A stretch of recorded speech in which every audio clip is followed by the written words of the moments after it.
A very good evening, one and all. This particular today's webinar that we are planning to take up is on one of the most pressing issues, that is regarding Indian democracy and its future ahead. So the TPF, that is the Peninsula Foundation, along with many others who have been contributing in the field, decided to come up with this very important topic. And so the topic for today is challenges to democracy, imperative for constitutional reforms in the Indian parliamentary system. So to begin with, I would now like to invite Air Marshal M. Mateshwaran, sir, to throw open the discussion and give introductory remarks. Over to you, sir. Thank you, Nabila, and good evening and good morning to everybody, wherever you are all. And it's a great pleasure to get on to one more very important webinar on democracy, challenges to democracy. We have, before I welcome Dr. Radha Kumar, let me just, since Kalyani's system is not working, let me lay out the housekeeping rules. You have the facilities on the Zoom. Later on, when we have the question answer sessions and discussions, if you want to raise any questions, you can raise your hand, indicate, and then you'll be asked to come up on the mic and then raise your questions. Otherwise, on the chat mode, you can start putting in your points, comments, and questions, and we will take it up later. During the present discussions, if you're on the listening mode, kindly mute your system, and then you can open it up when you actually participate. This is the short part of housekeeping issues. It gives me great pleasure to welcome Dr. Radha Kumar on this very important topic, the challenges to democracy and the imperative of constitutional reforms in the Indian parliamentary system. 74 years after India became a republic, constitutional republic, and that's what we are going to examine today. And Dr. Radha Kumar is extremely well known nationally and internationally, an academic and an author. She is the former Director General of the Delhi Policy Group and is a specialist in peace and security studies in South Asia. Previously, she was the director of Mandela Center for Peace at Jamia Millia Islamia University from 2005 to 2010. She was a senior fellow at the Council of Foreign Relations in New York from 1999 to 2003. She was an associate fellow at the Institute of War and Peace Studies at Columbia University in 1996 and to 1998. And an executive director at the Helsinki Citizens Assembly in Prague, 1992 to 1994. She chaired the UN University Council and vice chair of the CIPRI board as well. And she was one of the group of interlocutors for the Jammu and Kashmir, which the government formed in 2010 and 2011. That's an extremely important, highlight of her career. I'm sure she would appreciate that. And she's also been the convener for Democracy Convention this year in February. That report is available with us, and extremely important issues. She's authored many books. Her forthcoming book is extremely interesting. I'm sure she'll she'll talk about that. That's The Republic Relearn, A Brief History of Democracy in India. And this will be published by Penguin Random House in a few months. No, it's already, it's just been published. Oh, that's wonderful. In the bookstores in a week or so. Okay. And she's authored many other books in the earlier. Some of the important ones are Political History of Kashmir. The other one is Negotiating Peace in a Deeply Divided Societies, a set of simulations. And Divide and Fall, Bosnia in the Annals of Partition. And a history of doing more movements for women's rights and feminism in India. And of course, many of her articles appear in national and international journals, reputed academic journals as well. So the theme, before I invite Dr.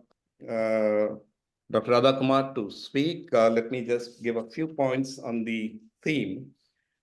This is a very significant year for all of us. Nearly 70 countries are going to elections, depending on how democratic they are and how less democratic they are, etc. From Russia to India to US. So you have the oldest democracy in the modern world, the US, going to elections in later part of the year, the largest democracy in the world, as we claim, and is on the fourth phase of elections finished today. And we'll get to know the results on June 4th. And countries in Southeast Asia, other countries in Asia, in Africa and Latin America, many countries are going to elections. Some of the significant elections that have been completed are in Bangladesh, Indonesia, Pakistan, South Africa, and you have elections coming up in UK later part of the year, in France also later part of the year. So nearly 4.2 billion people are exercising their voting rights. That's a phenomenal, exercise in democracy, irrespective of how robust is the democracy. The second part is democracy in decline? There are people who are actually voicing opinion that democracies are dying simply because larger forces, oligarchs or deep states, are taking control of democratic processes, whether it's in the US or in India or in Russia or elsewhere. And Michael Hudson clearly says the model democracy that the US as a republic demonstrated to the world with the signing of their constitution is now a deep state in the grip of the oligarchs, the business oligarchs and corporate oligarchs that run many of their congressmen. That's one view that's actually quite prominent. The other issue is that as far as India is concerned, there are few observations which I would like to flag in the initial comments, is that we fought hard for our freedom and independence. Our movements were unique. And once we got past 1947, with the independence declared, we became a constitutional republic on 26th of January 1950, which the soul, as Ambedkar put it, the soul of that constitution was fundamental rights and directive principles of state. And in the Constituent Assembly on the opening day, 9th December 1946, which was chaired by Dr. Satchidanand Sinha, and he gave his opening address to inaugurate the Constituent Assembly, saying very clearly that the model constitution for the modern world is the US Constitutional Declaration of 1787. And that has gone on to become models for many other countries, whether it's France or in Commonwealth countries like Australia and elsewhere. And that he reminded the members of the Constituent Assembly that please take a look at that. We did that. I mean, as we go through the history, Ambedkar was a scholar from Columbia, from Oxford and Cambridge, and he's obviously gone into combining everything else. But at the end of the day, we brought out with a Westminster system. And is there a problem in that process?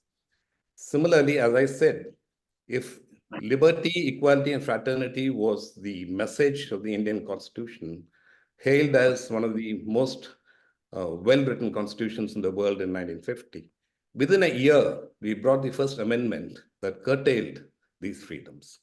The first amendment sowed the seeds of authoritarianism. And therefore, by some scholars, they say authoritarianism was inherent in the Indian democracy right from the beginning. And governments, irrespective of which party they belong to, conveniently used it to usurp powers and exercise or control democracy to the detriment of individual freedoms and expression as well.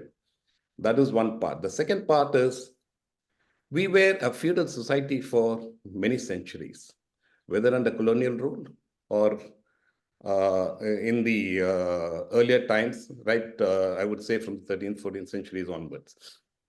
So does that cultural issue seep into the way we've actually exercised democracy? Because we've opened out idealistically, adult franchise and freedom to everyone to exercise their votes.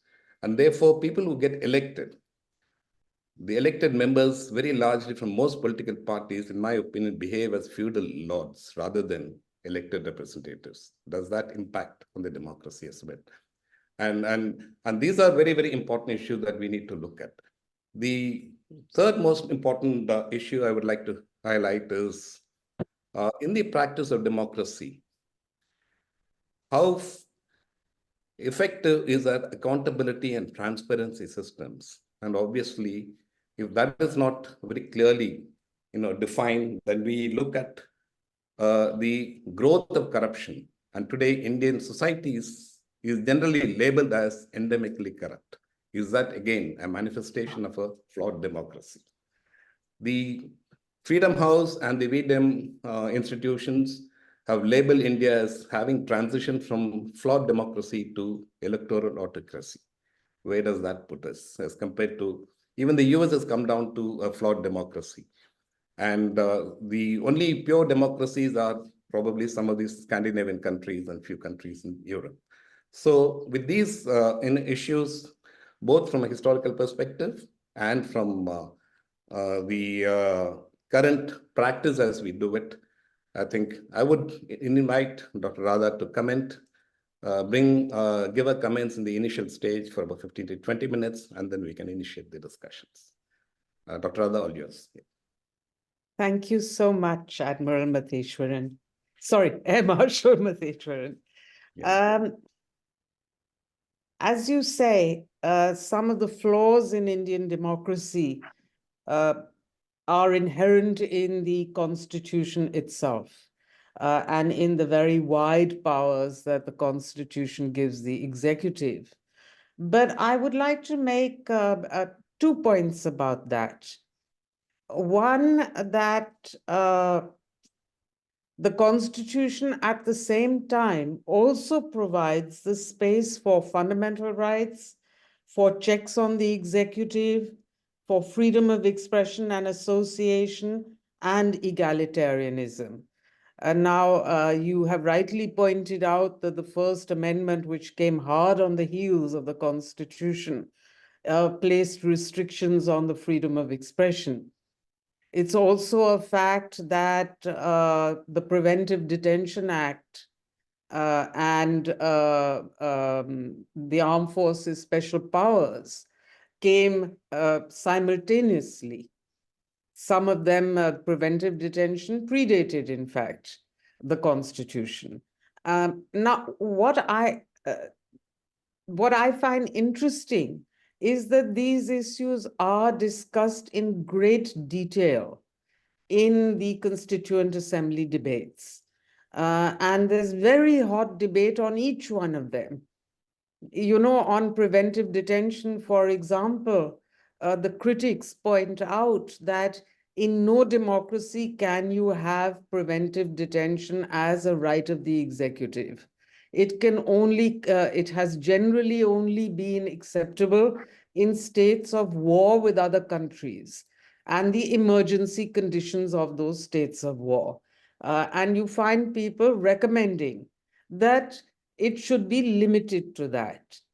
Simultaneously, you also find that the courts strike down preventive detention orders. So you have a fairly active judiciary acting partly as a check on the executive.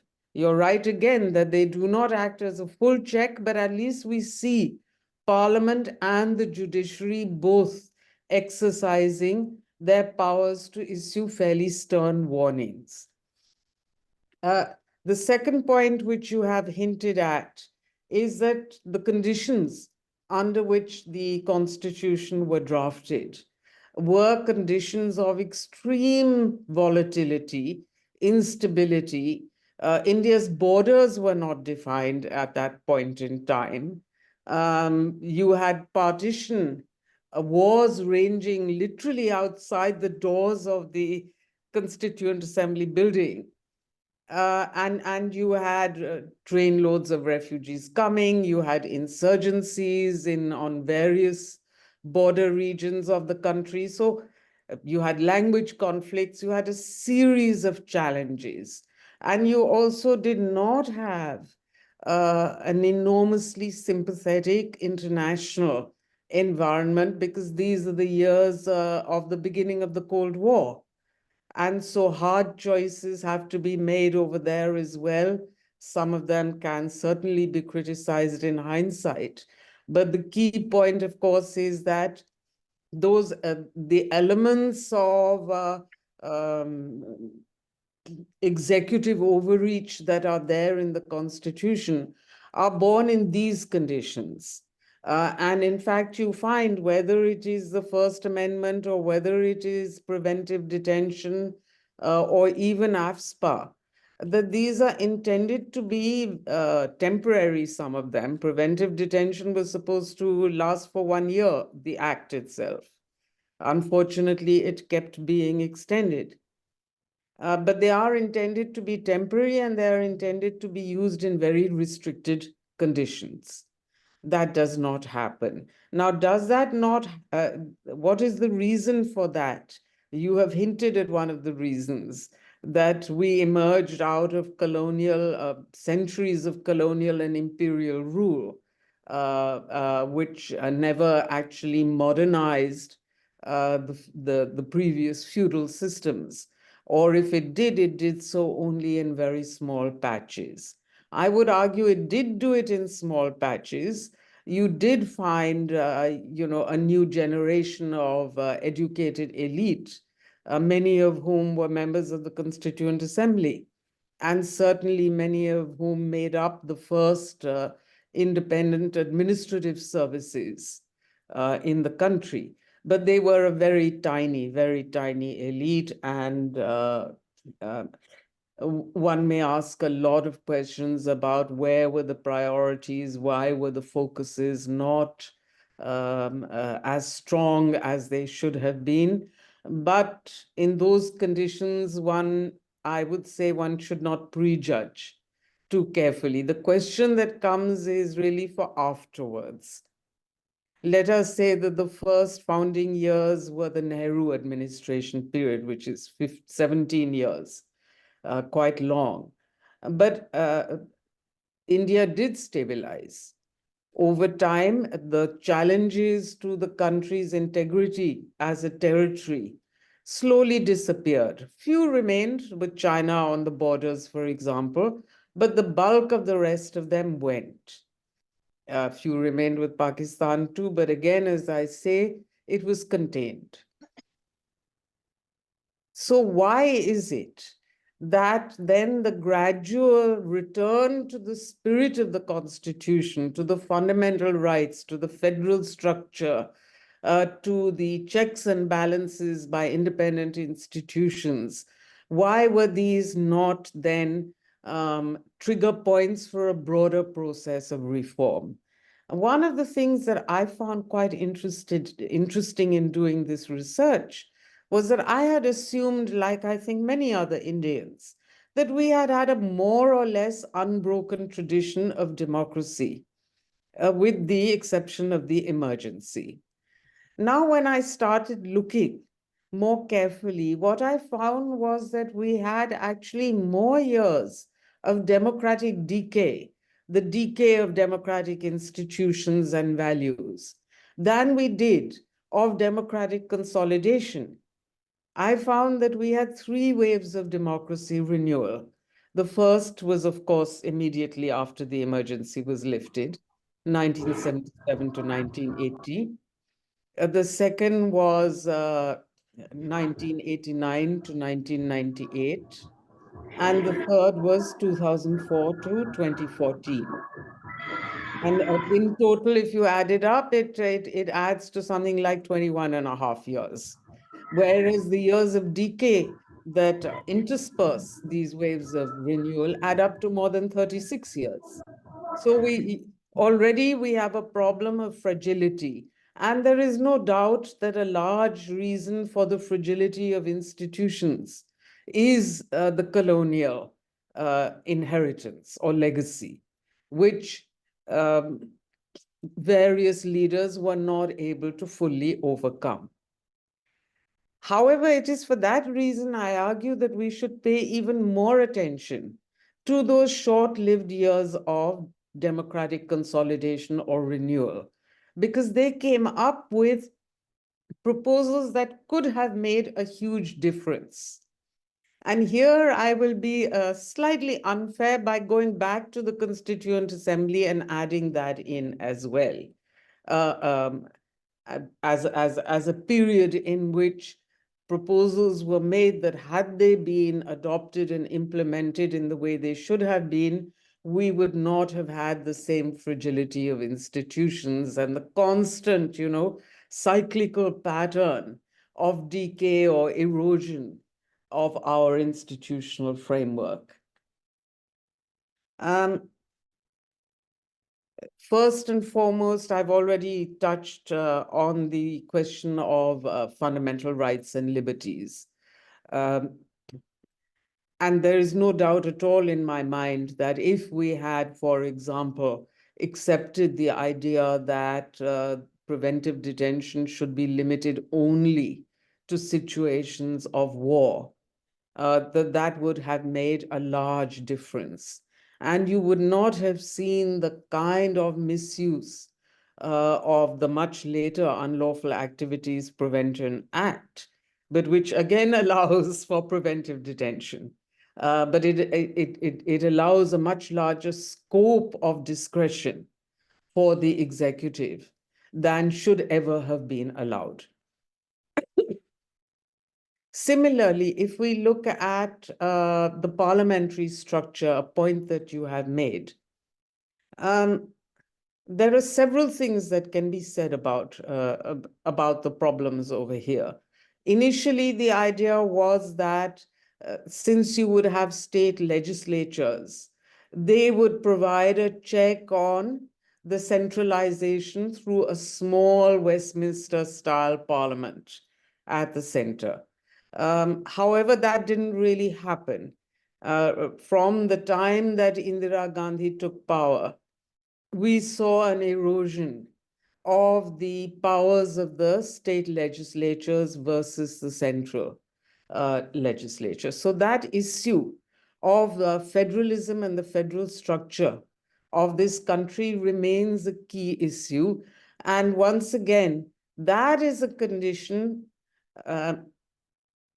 that was conditioned by those early years of independence and partition, that the central executive was given overriding powers. That condition has gone. We can all agree on that there is no threat to this country's integrity of any serious quality today. And therefore, the focus needs to be on the federal structure, not on the centralizing powers or overriding powers of the union administration. And I find it very interesting that, back in 79, the then law minister Shanti Bhushan had made this point, that even if you want to call our system a quasi-federal system, the emphasis surely has to be on federal, not on quasi. This ought to be a common sense point, but to me, it was a profound point that he had made, because we had somehow managed to fool ourselves into thinking the emphasis was always on quasi. Why should the emphasis ever be on quasi? If we take from that, then we see that again in that period of the 77 to 80, there was a discussion of whether the federal structure needed to be changed to protect states further. And at that point, they discussed the German system of proportional representation. This was, in our wonderful way, this discussion happened amongst bureaucrats and so on. It never became a public discussion. Unfortunately, had it done so, at least some thinking would have taken place on that question. I find it fascinating that during the Constituent Assembly debates, many members argued that the overriding powers of the union administration were going to reduce the Constitution and the states to the position of the provincial legislators under British colonial rule. Now, here again is a very important corrective viewpoint that is put forward. It is something that we need to start to absorb.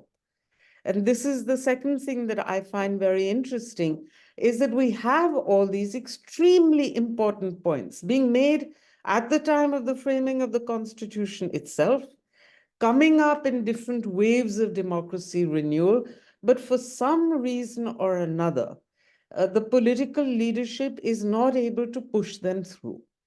Is it that they have not tried to be, to persuade enough?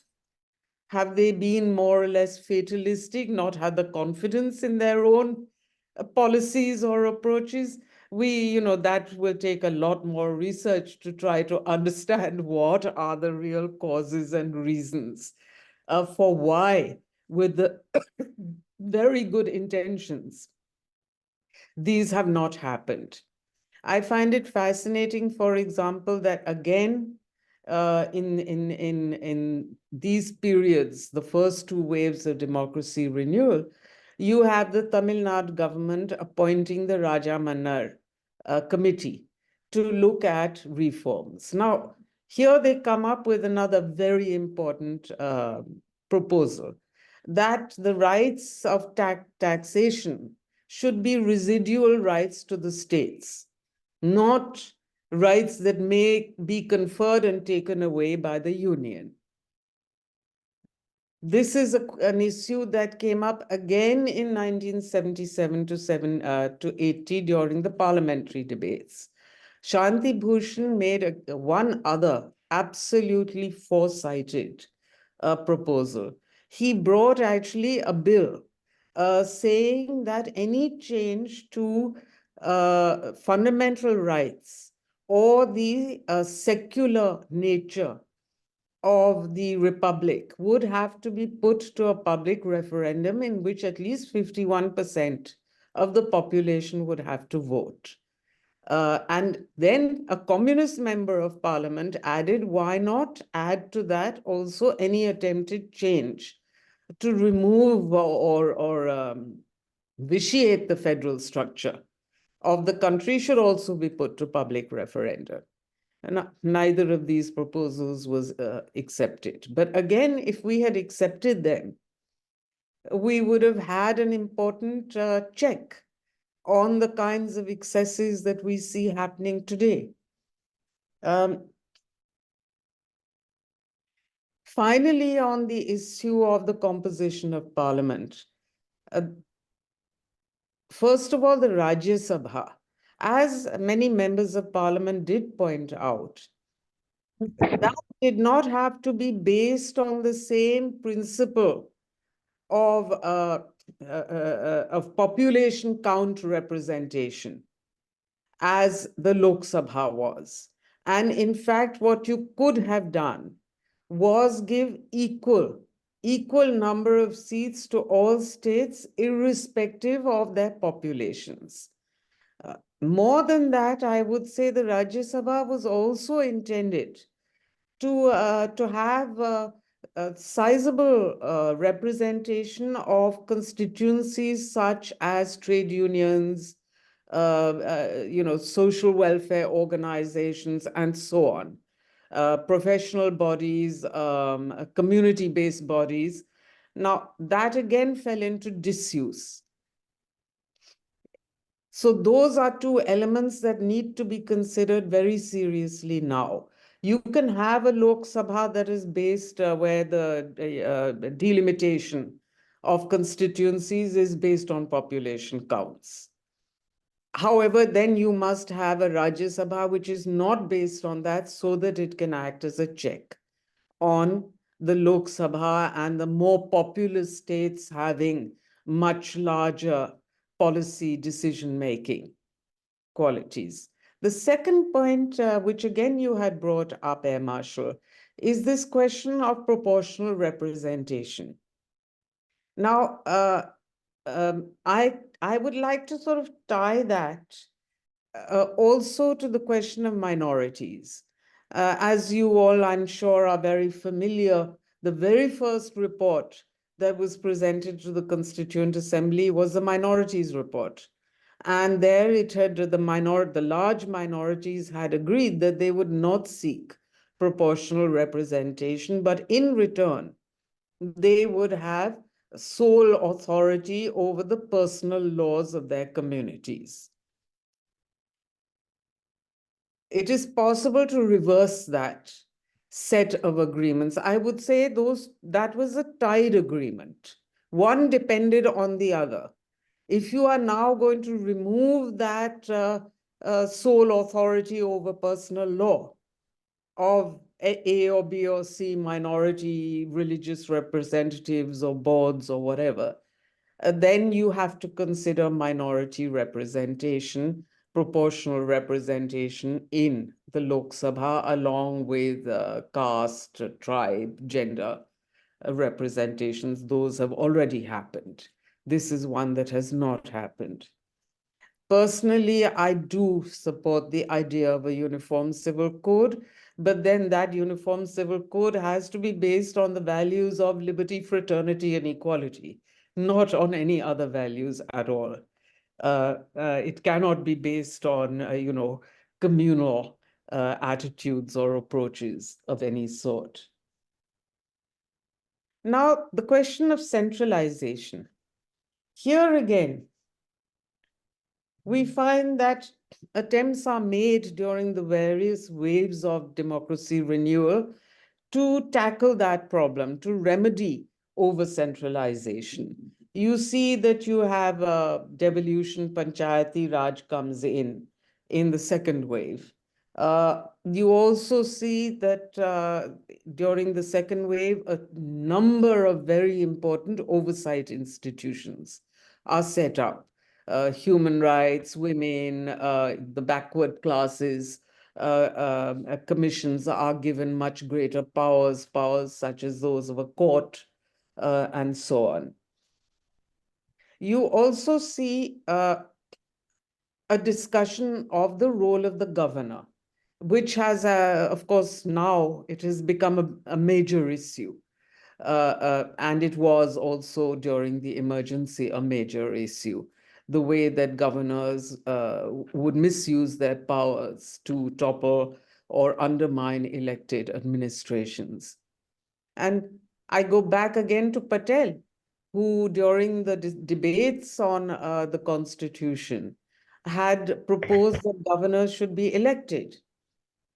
Quite rightly, Ambedkar pointed out that if you had elected legislatures, then you couldn't also have elected governors, because that becomes, a system in which one elected body can undermine the other. However, you could certainly have the legislatures electing governors, or electing even, coming together with a consensus of a panel of 3 candidates. There are many, possible ways around, but it seems to me that that has now become more and more important. And no longer can we talk only about, consultation with chief ministers or a panel being proposed by the chief minister or the state cabinet. I think that it has to be the legislature itself that will have to decide if we retain the position of the governor. There are many experts on federalism today who, Professor Baljit Arora, for example, who asked the question of, do we need governors at all? I don't have, I must confess, I do not have a very strong opinion on this. In a sort of, modeling sense, I can see the point of having a governor who will represent the interests of the state to the president, who also is supposed to act as a check on the executive. However, that unfortunately has not been the practice in our country. And if we are to be practical and say, well, if this is not the practice, how do we try to transform it into a practice? Then perhaps we do need to come to something like elections of governors by legislatures, especially at a point in which we find that even the Election Commission is coming to a point where it is saying that if the majority of elected representatives of a party decide to leave that party and defect to another party, that is acceptable. To my mind, this makes a nonsense of the voter. The voter is, after all, not electing you only as an individual. He's also electing you as a representative of a party. And indeed, the choice of candidates is supposed to be made by the local branches or the working committees of the parties in the state itself or in the local area. So with those processes in mind, if you come to a point where just where you know every choice and policy decision can be made by elected representatives with no reference to their constituencies or to their parties, we have a serious problem. And that's why I would say you cannot leave it just to the state cabinet to recommend a panel of governors. I think the whole legislature needs to be involved in that decision, if governors are retained at all. Finally, this issue, the separation of church and state. There's always been a little ambiguity on this issue because in cases of personal law, we have tended to accept religious definitions of personal laws for their religious denominations. And so while we have a separation of church and state at the level of administration, we don't necessarily have it at the level of individual rights. And that is something that has created an ambiguity that we have to resolve in one way or another. Whether it is that our civil laws need to be stronger, perhaps based on far wider consultations with concerned groups of citizens, I cannot prescribe. But what does seem to me to be a problem is that you can't separate church and state in one set of issues and not on the other, because all of these together impact on every citizen's life. And therefore, you are going to need a very wide discussion on how you can formalize all separation of church and state without infringing the rights of religions or the rights of communities or the rights of individuals. Three quite separate categories which have to somehow be brought into line with each other. It is true that we thought that we had solved that by offering civil law as an alternative to at least many communities, if not all communities. But actually, it doesn't seem to have worked that well. And so we need to start rethinking whether you can keep both of those things. Now, if we look at oversight institutions, especially the key independent ones, the Election Commission of India, we just saw that there has been a change, Parliament has changed the rules of appointment. Perhaps the Supreme Court's recommendation that the appointment committee should be composed of Prime Minister, Leader of the Opposition, and the Chief Justice of India would have at least provided some check to ensure a little more independence on the part of the Election Commission. Perhaps. I would go further and say that you have to think also about oversight institutions such as the Human Rights Commission or the Women's Commission or the commissions for backward classes or for Dalits, scheduled castes and tribes. The selection process should be conducted by independent experts with on-the-ground experience. You can come later. Let the selection committees produce panels of names. They must be independent. No government involvement in that But when it comes to choosing from the panel, yes, then you can have your panel of Chief Justice, Prime Minister, Leader of the Opposition, or whatever mix of people that you want in that. But if you don't allow selection to be done with those who have the greatest stake in the in the rights of the concerned people, then you are never going to get an independent oversight body. And that it becomes critical when it comes to the ability of the executive to deny fundamental freedoms or fundamental rights. Finally, at the end of the day, the truth of the matter is that the working of the Constitution and the working of democratic institutions depends on public support and consensus. It also depends on two very important checks, the judiciary and the media. The freedom of both is equally important. But it is the public support, it is public consensus, which will even give the freedom for these institutions to display a certain degree of independence and to seek accountability from the executive. And the only way to get to that consensus is by education, and education in civic values, education in civic freedoms, also education that targets the kinds of skills required in our society. Why? Because we have not invested in, let us say, basic skills such as plumbing, electricians, and so on. The salaries they are paid are very low. The work they do is therefore also substandard. I'm only giving you two examples, which, as you can understand, come from the life of a housewife. These, to me, if you were to pay salaries that at least are appropriate for the kind of work that is done, you also will increase your skill level. So the two go hand in hand. Invest in skills training, real skills training, which will actually be employable.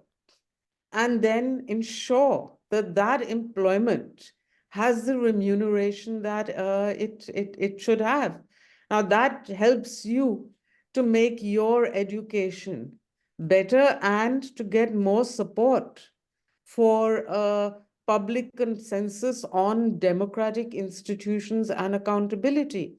But unless you do that, how is a person going to seek accountability from someone like a prime minister when there is no accountability from his employer or her employer? It has to be top to bottom, bottom to top, which I think many of you who are in the military would understand very well. That consensus relies on the lowest in your scale as much as on the highest in your scale. So I will leave it there. Thank you, Dr. Radha. That's wonderful exposition. And before I hand over to Nabila and Neela, I just have a couple of questions or points for you to address. One was your point on awareness, is across the population is an extremely important point. And my point is, Constituent Assembly debates are fabulous to read and understand how the whole process evolved. But how many of us really are aware of it, other than people like us who are interested at that point of time, we go and read. And but this, I think, needs to be an education for the general public to understand how the Constitution evolved, and they will understand their rights, the importance of the republic, the importance of their duties. Everything will come out in a larger way, rather than leaving it only for law schools and law colleges to only study that part. I think there is a great weakness there in that part. And here I would allude to how the US Constitution came up. So the 95 Federalist Papers written by Alexander Hamilton and James Madison under pseudonyms, prepared the public as to what kind of a constitution and republic they're looking at over 2 years. And then you moved on to, they didn't even reveal their authors' names at that point of time. Right. And I think this is 200 years ago, more than 200 years ago. And this is something probably we could look at. The second point is about federal structure. And again, going by the Constituent Assembly, the members were all, very eminently qualified and very eminently knowledgeable, as is evident in the debates. But majority of them, 95, other than Ambedkar and maybe one or two more, majority of them are educated in the English system. And therefore, generally the perception is that we adopted the Westminster system because we are comfortable with the British system, or we were aware of that. But I think logically, in my analysis, is that for a modern state that's coming out independent, the model should have been taken from the revolutionary models, which is both the American Constitution and the French Constitution after the French Revolution. Yeah. These were debated, but we never followed that. And that brings in the weakness, which I pointed out, is that the Rajya Sabha is, to put it very bluntly, I would call it as a lame duck, because the majoritarianism of the Lok Sabha runs the country. Yeah. And the 1956 states reorganization is a very important milestone. And therefore, while we had, apprehensions about, center needed to be strong because we are, just about getting together as a nation state, I think by 1956, 1960, states were consolidating along their cultural and sub-civilization patterns. Yeah. And therefore, the state's representation should have been actually strengthened. Rajya Sabha should have been strengthened. And there, I think we should have gone by the US Senate model. Equal representation irrespective of the population and state geographical size. That would have put the brakes on an unregulated powers of the Prime Minister, unregulated majoritarianism of the Lok Sabha. Don't you think that would have been a better thing? I not only agree with you, I've actually suggested it in the book, the US Senate structure. So I totally could not agree more with that. I mean, before talking federalism, your very important point on the knowledge of the Constitution, I wanted semi-jokingly to say now we should have a test for every new elected member of parliament from the Constitution. Let them sit a test. Let's see how many of them have ever read the Constitution. But this was not the case earlier. The process of the making of the Constitution, and not only were the Constituent Assembly debates widely reported on, but the drafts were put in the public domain, and responses were invited. And there were more than 7,000 written responses. Many of them were telegrams saying, this village wants to be in this district or not, that kind of thing. But nevertheless, they got, and I think, if I'm not wrong, more than 50,000 people came to hear the debates and the readings of the drafts. So at that point in time, it had a very wide coverage and participation, involvement, and so on. But as you rightly say, it withered. And, for example, I was not taught the Constitution in school. And when I looked at my kids' textbooks, it taught you not only, some 2 pages on Constitution and constitutional rights, and then another 2 pages on constitutional duties. Now, as many constitutional experts have quite rightly pointed out, the function of a constitution is to determine the governing structure of a country and the rights of its citizens. It is not to say what duties a citizen has to the government of the day. And that element really should go. It came in during the emergency, and it's fascinating to me that no government, even in these 3 waves of democracy renewal, ever tried to get rid of it. nor has the present government, which declares itself so anti-Congress. And and so on, but they never will touch this part, which is perhaps one of the most nefarious elements of our Constitution. I think that there are 2 points, on knowledge of the Constitution. There's also the question of what actually happened. And that is so much more a difficult question. We know that the founding parents were committed to at least some forms of egalitarianism. But when it comes to actual implementation, do you know, right from day one to now, we have never fulfilled the quotas for Dalits or Adivasis. I mean, it's appalling. 75 years, and there you are.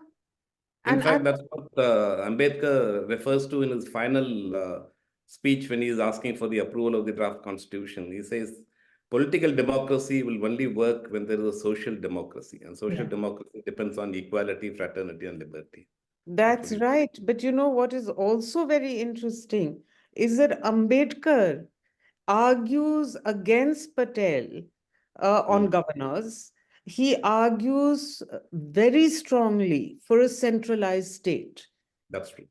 And he says very clearly that his reason for that is that basically at least the union perhaps can be trusted to attempt to fulfill some of the directive principles of the Constitution.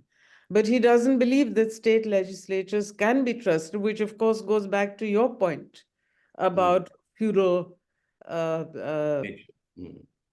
structures at the state level. But it is unfortunate, that he felt so strongly about this.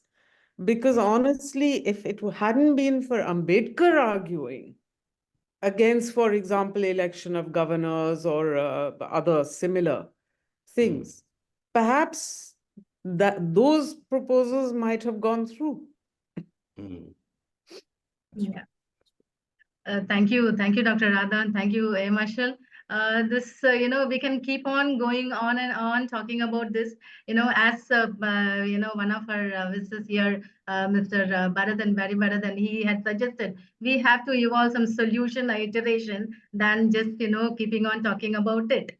And I would say who better than our another moderator, Nabila, since she's she's a tutor in the legal system. I would invite Nabila to say a few words, and please go ahead with asking Dr. Radha what exactly do we think will be the takeaways, or rather we have many questions within us as a moderator as well as from our visitors also.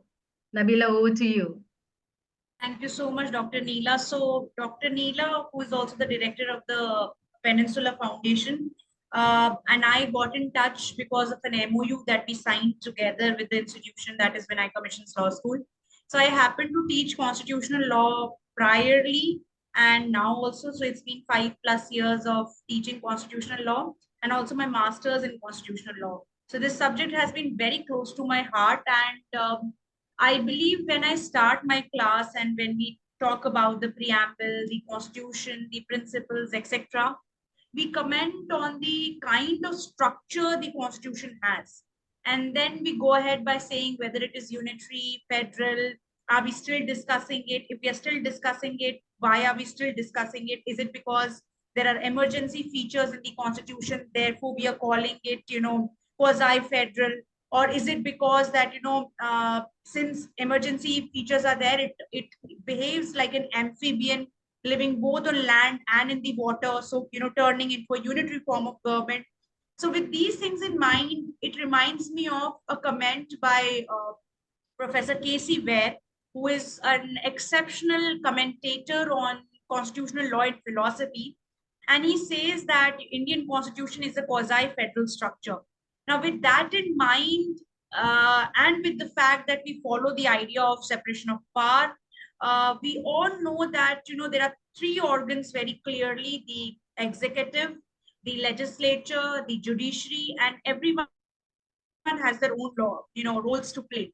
So the executive implements the law, the legislature makes the law, and the judiciary adjudicates conflicts and looks into matter whenever adjudication is required. Now, with all of these in mind, we've seen that, very consciously the constitution makers, when they were making the constitution, somehow wanted to strike a balance while giving powers to both the center and the state. Now, when that was kept in mind, we evolved principles of cooperative federalism, making sure that the states and their autonomy is not compromised. And we saw how this has been ruling out within 74 years of time. So definitely the constitution has been an enabling factor, a key factor, whereby, a lot of power comes, but at the cost of the state, even though we've spelled it out very clearly in the constitution. So this change was necessary at that point in time, and slowly we see a different mode or a different, route taken altogether, where we see the center being the almighty power at hand, and slowly the state seeing decay in its power, and therefore we see a reversal. Now, when we view it after 74 years today, how do we view this separation of power theory? How do we view the idea of state versus center, especially in context of, all the contemporary debates that have taken place, be it the farmer protests, the farm bills, be it many laws that have come up. So how do you see this, balancing of power and so-called the federal structure being, looked up from 74 years journey of the constitution today? So I think any of you can answer this question, Air Marshal or Dr. Radha, whoever wishes to take this question up. No, I'll leave it to Dr. Radha to comment on this. Yeah, well, particularly in the context of the book that's just come out, and how do you see the revival of democracy in 4 phases, and particularly in this question that Nabila has raised, this issue. Well, I think we've covered quite a few points on the federal structure. We've covered the issue of quasi and how in the first wave of democracy, the emphasis was put on federal as against quasi. Now, in that context, we've also covered the fact that very important proposals were made to try to strengthen and protect states. Whether it was residual taxation, which is, remember that economic is always a base criteria of great importance. So whether it was that, whether it was the election or doing away with governors altogether, these are proposals that have been on the anvil for a long time. Now, let me make one point. I am a historian, not a very good one, but still a historian. And it is my firm belief that if we want to consolidate democracy in our country, we have to be able to build on achievements, continue a process, not have interruptions, and certainly not say, that's the past.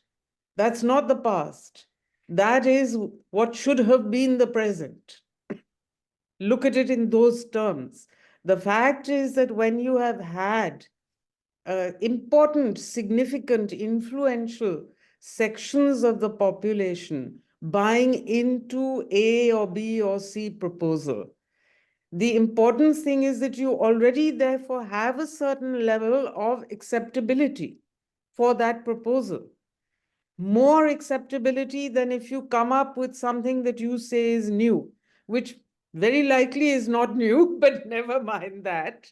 You come up with something like this and people will say, nahi, kya, ye, thootha.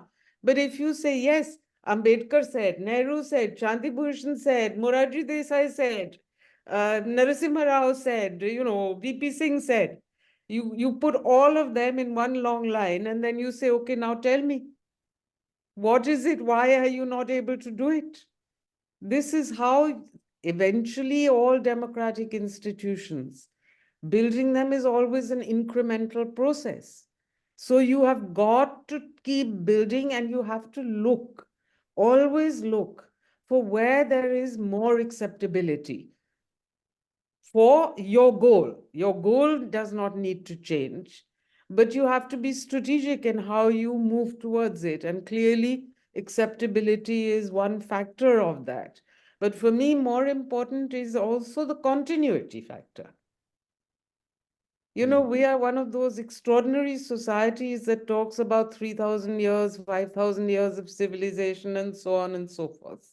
But we don't seem to remember ABC of, what happened 20 years ago, or for that matter, 1 year ago.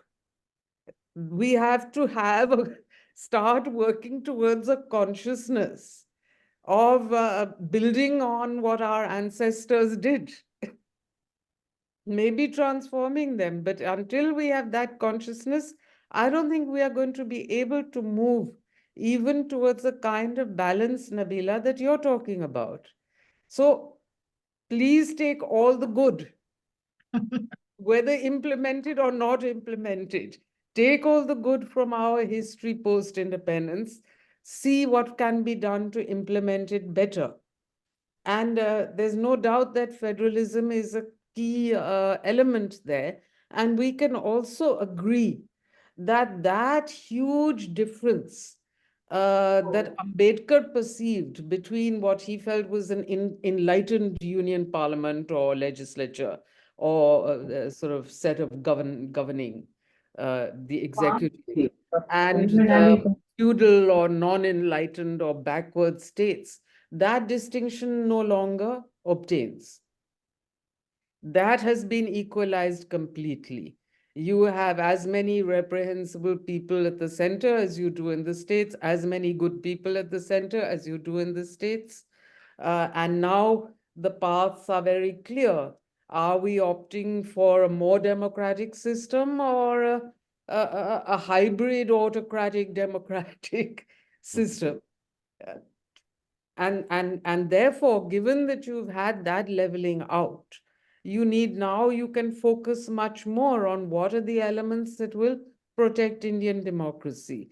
And the one thing that stands out in all of this is that the reorganization of states on linguistic and cultural identities, shared practices of trade, of food, of festivals, and so on. Let's not forget the secular shared practices such as employment, trade, food, education. That is the one thing that has emerged strong, and it grows in strength. It has not weakened over time, despite efforts to weaken those identities. That has not happened. Those identities perhaps are the strongest today, and therefore they become very important building blocks for democracy, or for those of us who want our democracy to work better. And in fact, I mean, I personally felt that, the India Alliance should have said federalism in danger, and they would have got far more instantaneous emotional responses. But leaving that aside, we know that at least on 2 or 3, we had very good, very solid ideas on how to strengthen the federal structure. What is important is to come together around them to assert that they have been on the anvil for a long time and that the conditions for them are ripe today. On the separation of powers, here, I sometimes wonder which is the cart and which is the horse. We want an independent judiciary, yes.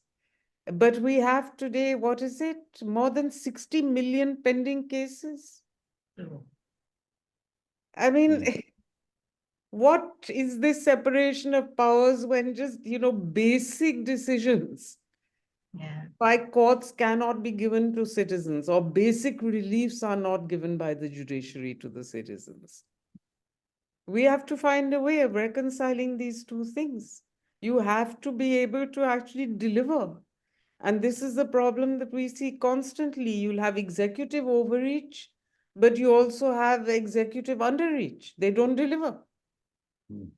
How do you balance those two things?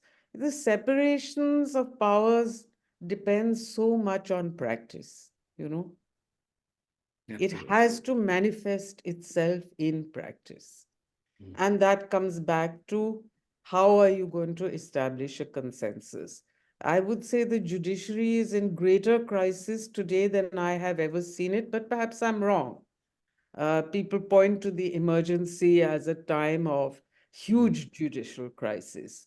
But here I see that there is no uniform law on anything. You know, one judge says bail, the other judge says no bail. And this is the Supreme Court. We're only talking of, what is it, 35 judges? I mean, they cannot agree on a uniformity. Mm. What are we going to do with the rest of them? The Allahabad court used to be so good. The High Court of Allahabad, it was one of the pioneers of, judicial fairness and also commitment to civil liberties. Look at it today. Is it a question of appointments? I'm not sure that it's a question of appointments. Frankly, I would like to hear you on this subject because I see people trained from law schools in India. Excellent. The young people who are trained, obviously the teaching is excellent. I've had some of them as research associates. They know how to do research more sadly than their contemporary uh, from history or economics. Mm. But then what happens? I don't know the answer. I really don't, but I'm curious to know the answer. And the judges and legal luminaries trot out this adage that in India, the judiciary is most independent with a weak government and least independent with a strong government. But that was not true during the Nehru period. Nehru was very strong, as was his cabinet, but the judiciary stood up equally fiercely in those years. It's a And belief, thank I you think, so. it's a Yes, sir, belief, sir. Neela, one second. It's a belief, I think, probably when you understand what it means to have separation of powers between the three verticals of the democracy, judiciary, legislature, and executive.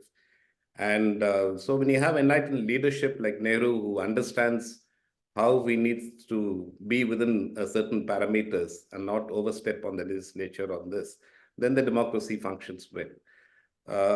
When the leader wants all power into his hands, like Indira Gandhi usurped power in 77, or I can say in the current times, then people who have to protect the other verticals have to be strong enough to withstand that pressure.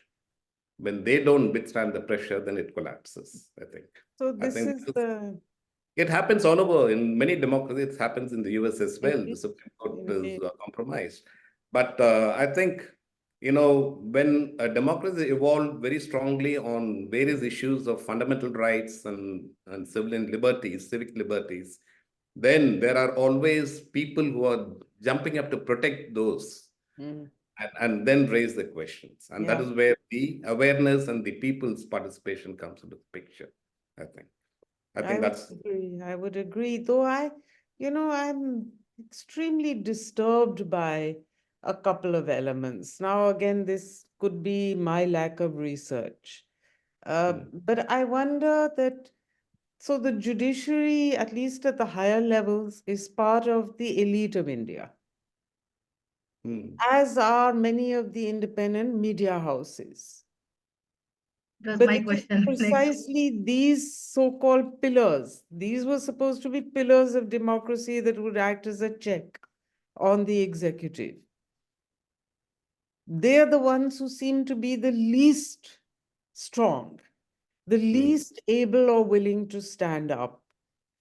I don't, I find that often the more ordinary professional middle classes are more willing to stand up than judiciary or the media.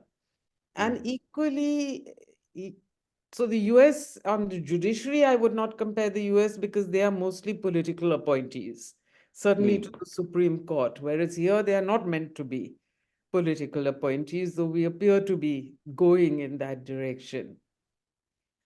But something else I have seen in the US, for example, Biden's campaign, not now, but the first term, you saw that industry started to contribute to the campaign. Uh, they moved away from the Republicans to the Democrats. We don't see industry here playing a role in strengthening institutions or strengthening democratic political parties. And that appears to me to be quite a big gap that needs to be addressed. Absolutely. Nabila, And you can thank you take. so much. Yeah, thank you so much. Now is the election period, it started from April 19th and going on to be so till June 1st. So we have the electoral process system, which is the flawed one, the FPTP, the first post the past. So do you think we should have a hybrid system than this one? That's one question I would, love to pose to you. And the other one is we see like the population is confused now, with so many or rather majoritarianism coming in terms of or every media turn towards one particular party. The other parties are looked down. So what exactly could be, in your suggestion, be a good system? Should there be a system on the check of this media also? If I could welcome both of you to comment on this. Would you like to speak, Marshall? I'll just say very shortly, the FPTP is a deeply flawed system. Everyone in the world agrees to it. Yeah. At the end of the day, in every election, no member has more than 30% of votes, and he doesn't represent the majority of the constituency in any case. So the German system, I believe, is one of the best systems which will address the election FPTP model. What they do is in their parliament, they have half the people elected through this process, and the other half seats are given to the parties in proportion to the vote share that they have. So every party gets represented, however small it is. So there is a voice. But as we discussed earlier, the federal structure gets strengthened by strengthening Rajya Sabha on the US Senate model. And you also have a combination hybrid model of election for the Lok Sabha.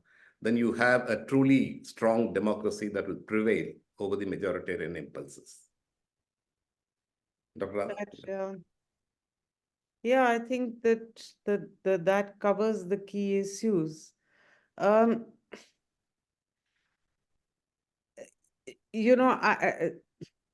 Maybe we don't demand enough.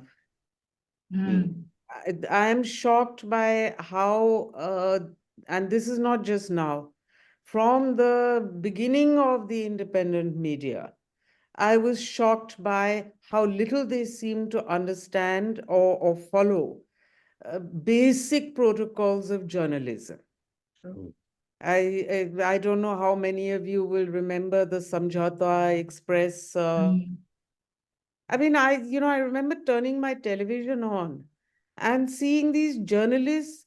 They had just broken the yellow tape. They were walking inside the train bogies in high heel shoes, pointing to, broken dishes here or something there, as if they were some god-awful real housewives of somewhere show instead of serious journalists.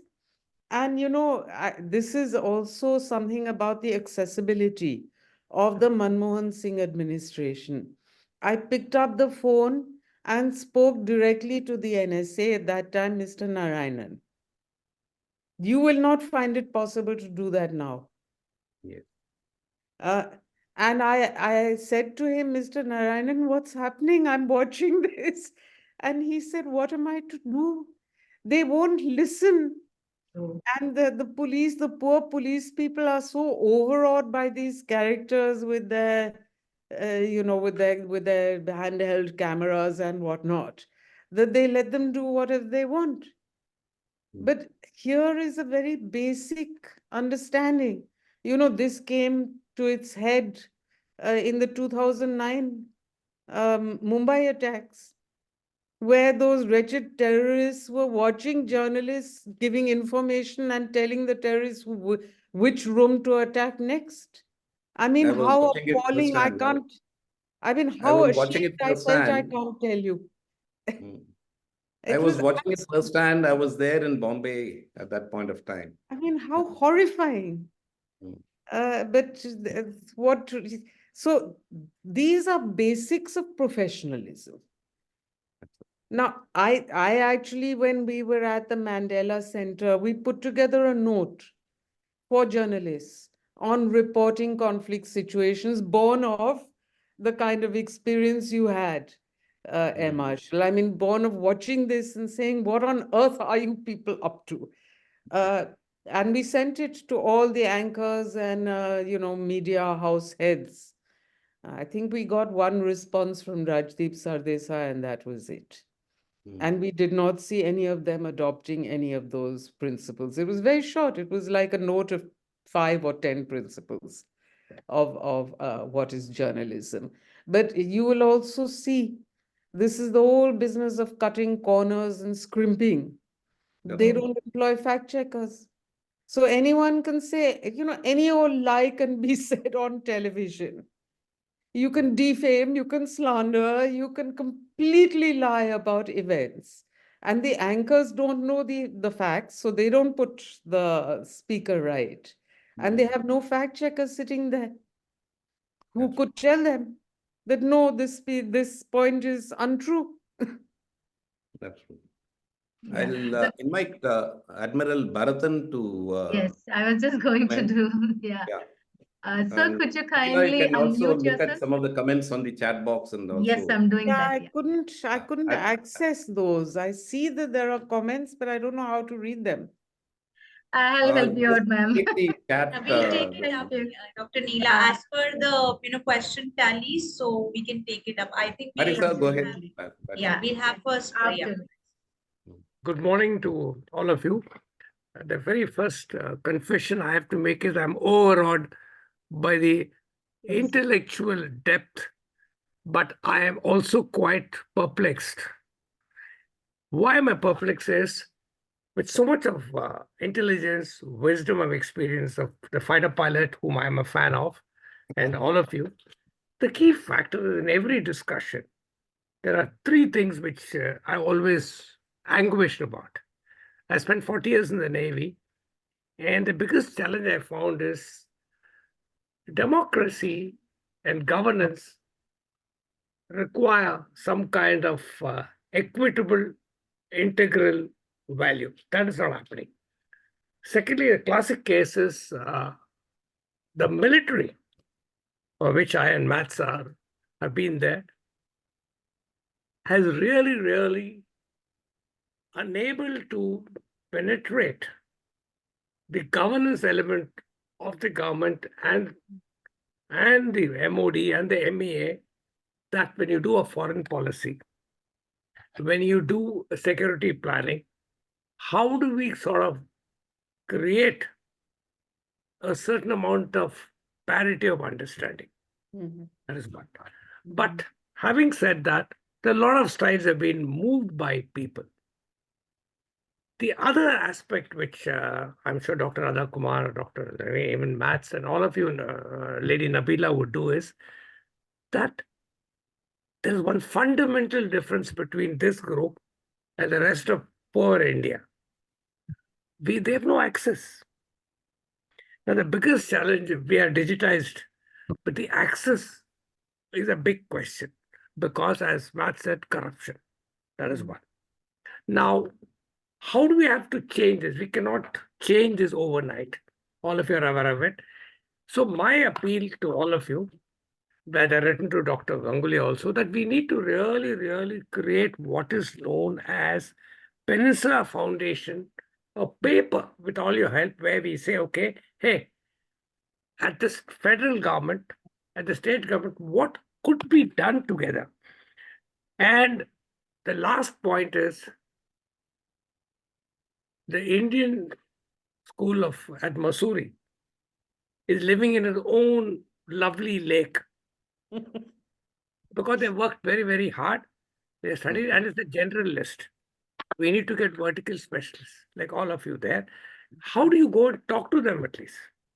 Secondly, the Indian foreign training establishment, the military establishments, the defense college, we need to constantly create this awareness. And that's what I am telling Maths. We require not only his IQ, but it requires money, finances.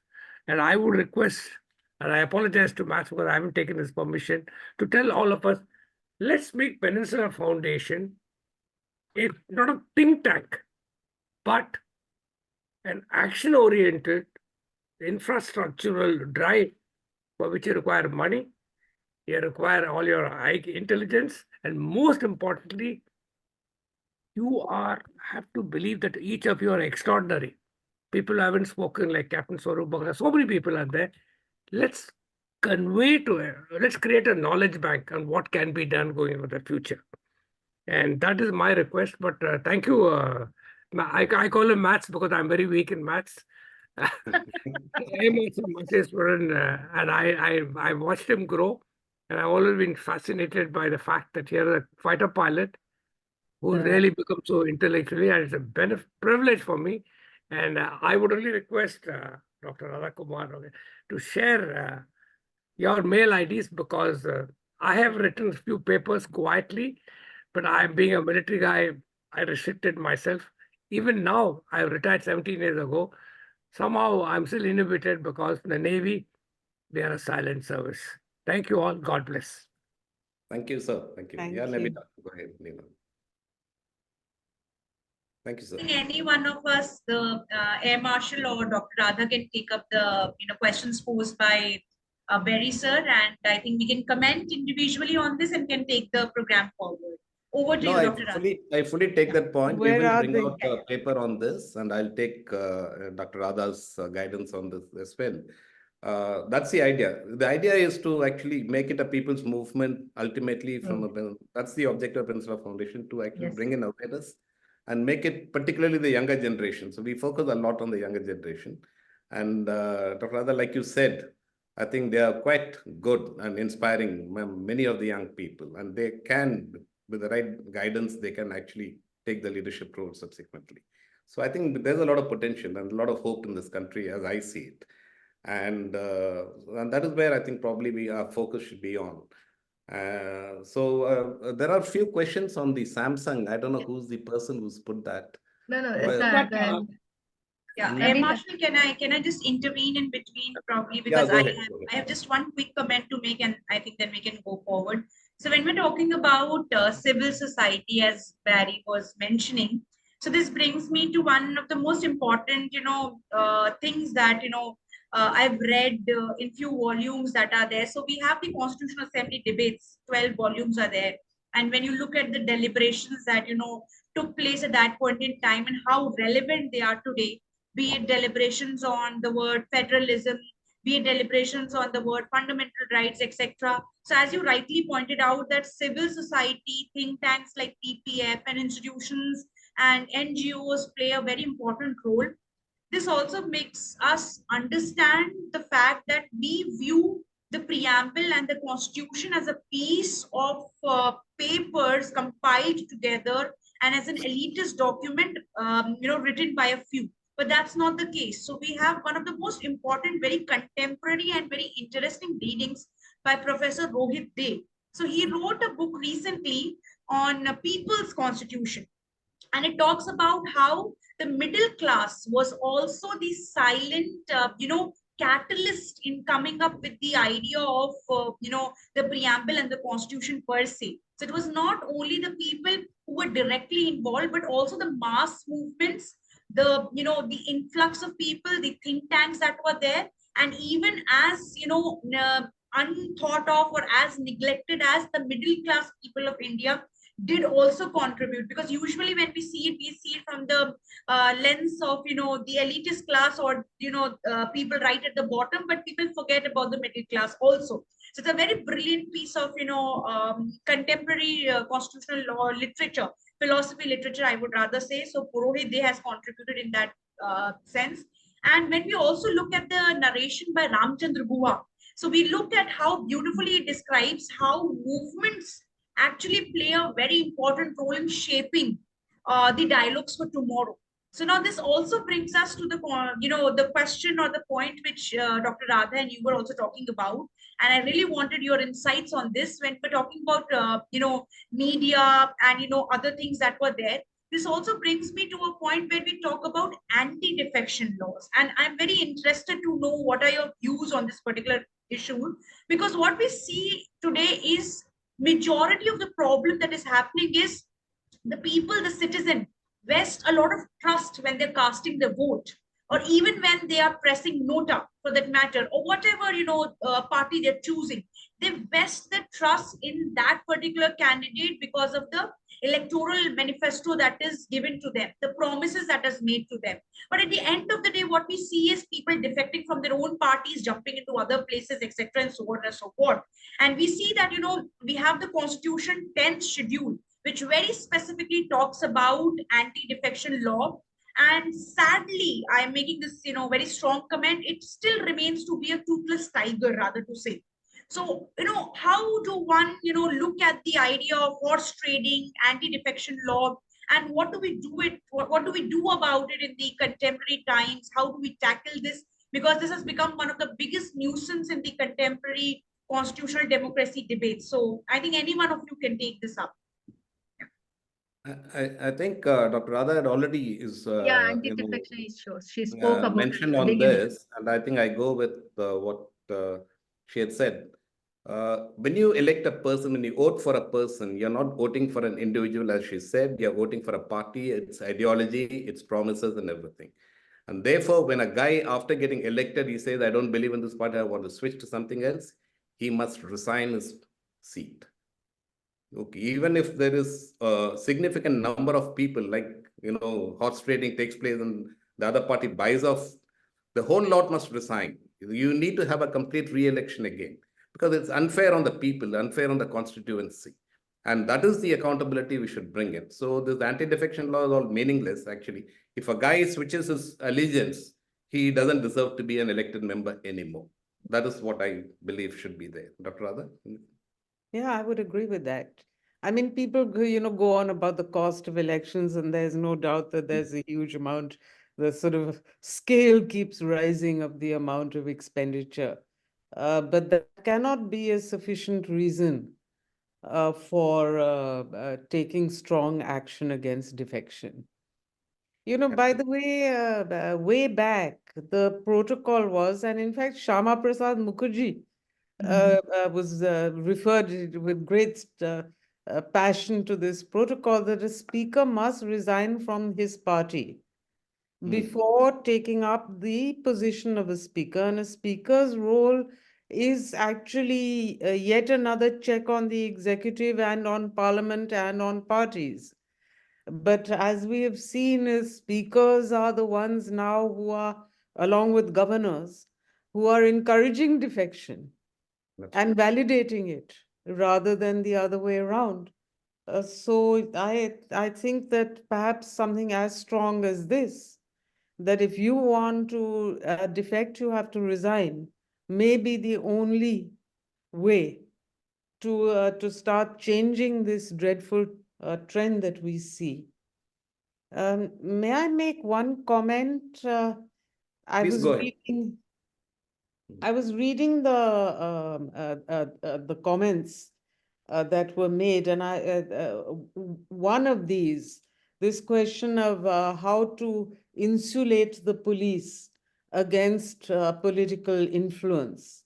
This is obviously one of the most critical elements for our democracy. Unfortunately, even more than the other administrative services, the police are the ones who are who act most under political influence. And there have been innumerable proposals, of which the ones that have been repeated over and over again, and therefore are clearly the ones that are not only feasible and implementable, but perhaps the most desirable, are that there should be separate police boards for selection and promotion and so on, with absolutely no political involvement of any sort. And it's the Model Police Act of 2006 tried to get back to those principles. It referred back to the Dharamveer Commission, which was a first wave of democracy renewal. And those points remain still the valid ones. Those policies remain the valid ones, and they need to be implemented. Along with that, to go back to one of the comments made by Captain, I think, we are one of the most undergoverned countries in the world. On average, we have something like 1,600 administrators per 100,000 of the population. And I don't have the European figures, which would obviously be the best figures. But even the US has 4 times that amount, that number. And the US is by no means a particularly well-administered country. So, we need to really pay serious attention to this. It's extraordinary. We have not, from day one of independence to today, we have not across the board had the UN figure of adequate policing is 200 per 100,000. We don't have. We don't have. In most cases, we're varying. BR is 70. So these are small nuts and bolts things that need to be done. We have hardly any police training. You referred to Masuri, but we need at least a dozen Masuris if we want a good professional administration. And again, yes, I agree that this idea of generalists in the civil service, it may be good for a certain proportion, but it cannot be the majority. You have to have specialists, especially in this day and age. America has quite a good sister sort of revolving door system of bringing experts in on short-term contracts, 3 to 5 years, and then they go back to their academic or think tank life or whatever. Certainly well worth considering over here. I don't know. That's a very important lesson probably we can take on that. We are coming to the end of... So I have one important question by one Deepak Sinha. So he, as well as Mr. Barry, also concerns with this question. If democracy is to be strengthened, then rule of law has to be paramount. So nothing can change unless the police is not taken away from the control of politicians. Yes. So how about commenting a little on that? That's what I was commenting on, actually. It was that comment that I responded to by saying it's absolutely vital. That's what she said. Yeah, that's right. But then if you follow the Model Police Act, you will. If you implement the 2006 Model Police Act, you will get 80% of political influence out. Mr. Prakash Singh has been the, chairman of that recommendation committee. And that was done, like you said, in 2006. It's still lying in, on the sidelines. No chief minister wants to touch it because his powers will go. Well, he derives his power from control of the police and use it the way he wants to. So that's the anomaly in our system. We need to find a solution to that. Somehow we need to find. Can I say something? Somebody was saying? Can I, after you all finish? Okay. Go ahead, sir. One point, I just want to tell all of us, particularly Doctor. See, you spoke about the police. I'm talking about realistic, but not very good in terms of the relation between the armed forces, the paramilitary forces. Then we talk about the police. If you look at the duplication of training institutions, is an amazing waste of money. We have written papers. I myself have gone and seen people.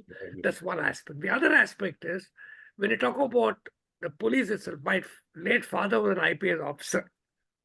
And I always used to fight with him. That you have been an army guy from IAS. The relation between the IPS officer cadre and the police people are virtually non-existent.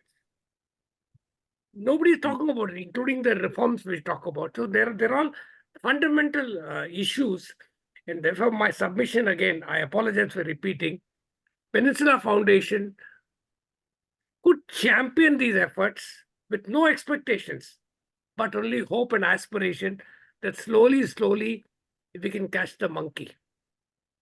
Okay, so thanks.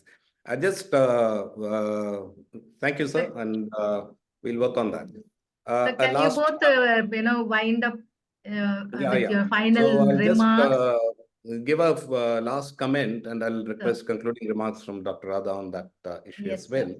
One is I'd like to just make a comment recalling what Benjamin Franklin did in the context of separation of church and state. So when they're drafting the Constitution, so Thomas Jefferson brought out saying, God created all men equal. And Benjamin Franklin said, he didn't openly say it, but he said, that's bringing religion into it. So he corrected that statement to say, it is self-evident truth that all men are created equal. That is rationality and secularism. So I think we need to draw a big lesson from that part. The second part is a historical issue, and therefore Dr. Radha would be, great to appreciate that part, is that much of the nation states of today is a derivation from the Westphalian nation state system.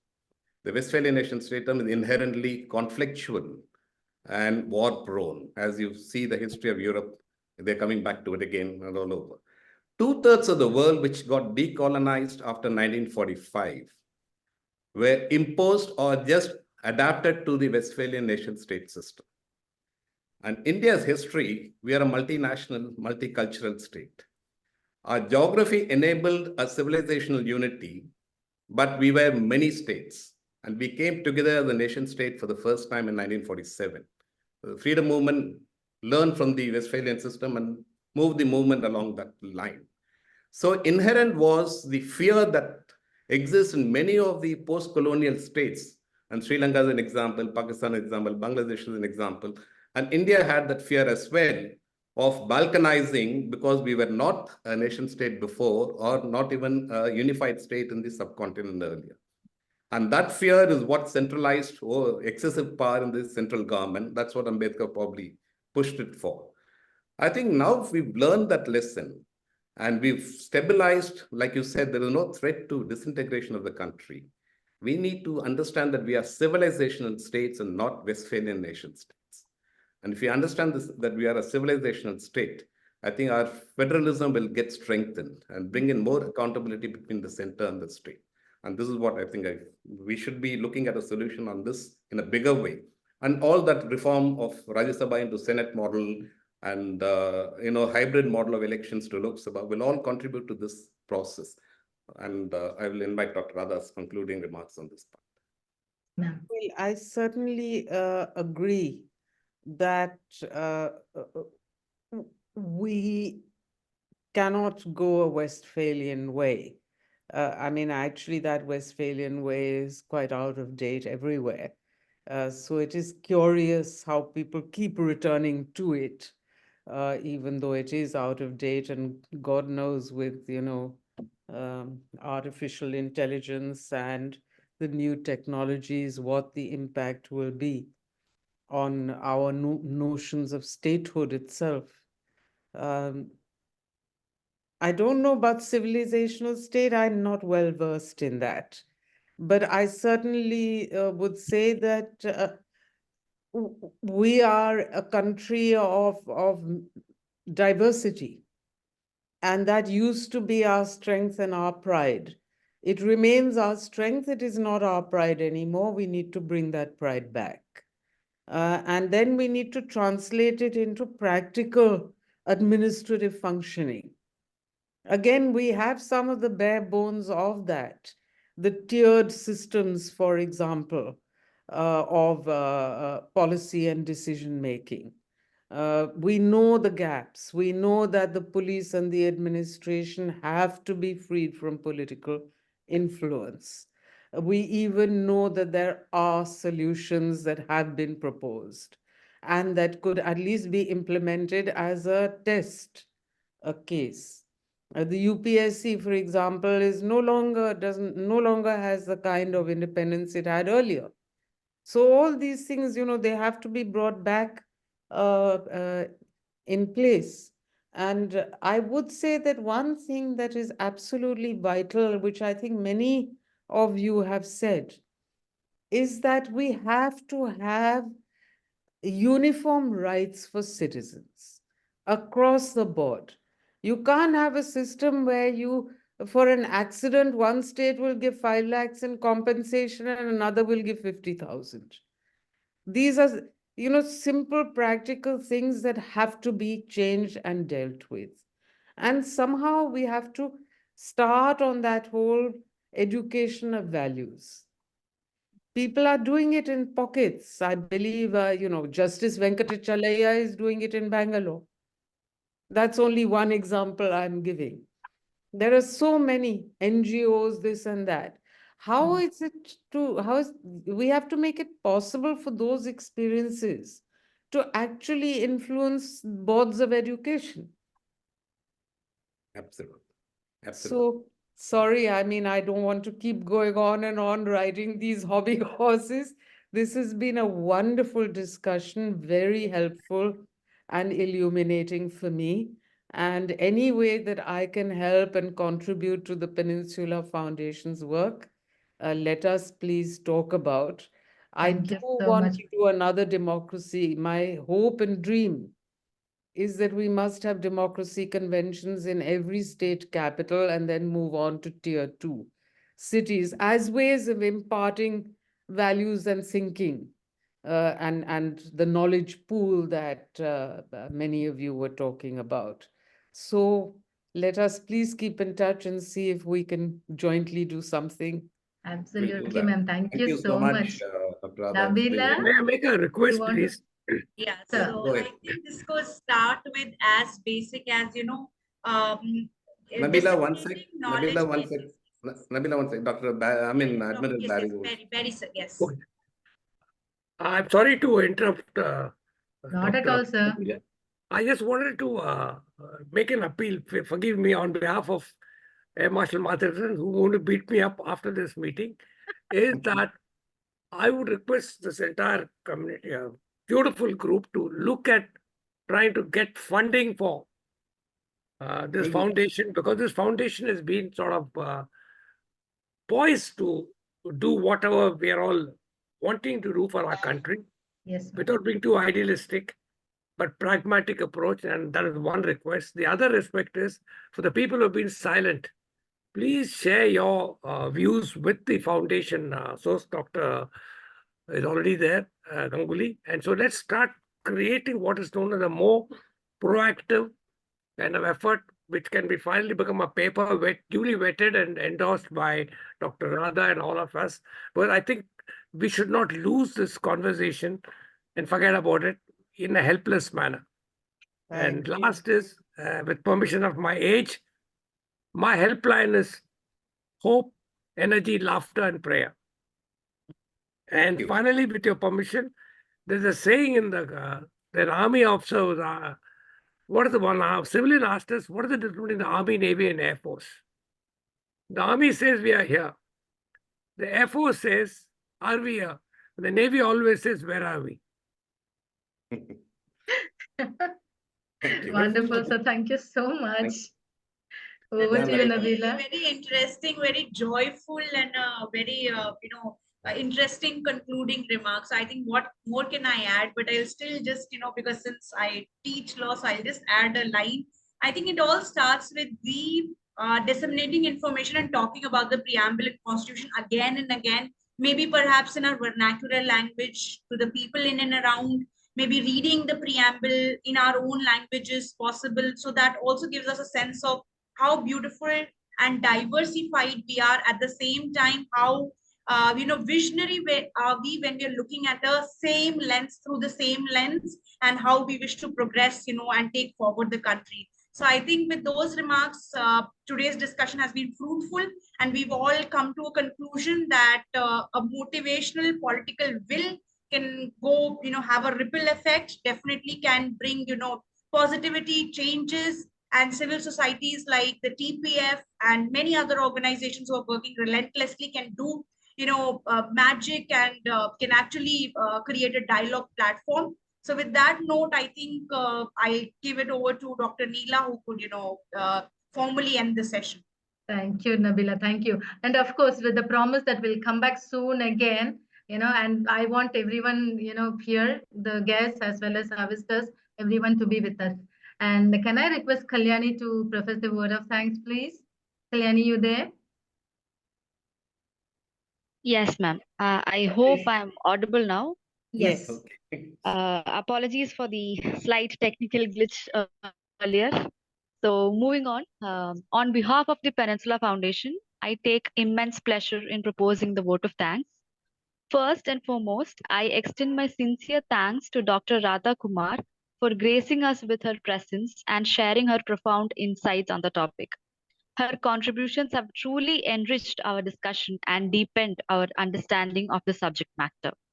And a special note of appreciation goes to Air Marshal M. Matheswaran for his engaging discourse and for imparting his valuable perspectives on the challenges facing our parliamentary system. We are very grateful for his expertise and thoughtful contributions to today's conversation. I would also like to express my gratitude to our moderators, Dr. Neela Ganguly and Ms. Nabila Siddiqui, for skillfully guiding the discussion and ensuring its smooth progression. Lastly, I extend a heartfelt thanks to our esteemed audience, whose participation and enthusiasm have made this event a success. Your engagement and thoughtful questions have added a great value to our event. We at the Peninsula Foundation are committed to hosting more such enriching events in the future, and we eagerly anticipate your continued support and participation. Thank you once again everyone involved for making today's webinar a memorable and insightful experience. We look forward to see you all at the Peninsula Foundation's future events and endeavors. Thank you all. Thank you. Thank you, And sir. the icing on the cake is Mr. Barry. Thank you so much for joining us.